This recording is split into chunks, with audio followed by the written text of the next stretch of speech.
ஆவி வீட்டுக்குள்ளே வருது. ஐயோ,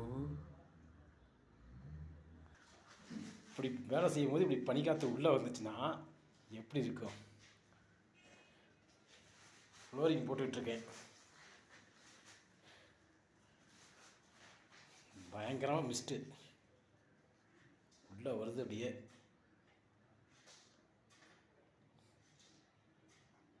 இது புகையெல்லாம் கிடையாது, வானத்தில் இருக்கும்ல வெள்ளையா அந்த மேகம். நான் உள்ளே அடைச்சி போட்டுருவேன், கதவை சாத்திடுவேன். சாத்திட்டேனாக்க ஊர்லலாம் மழை இல்லாமல் போயிடும், மேகம்லாம் கிடந்துச்சுன்னா. அதனால தான் ஓப்பனாகவே வச்சுருக்கிறேன்.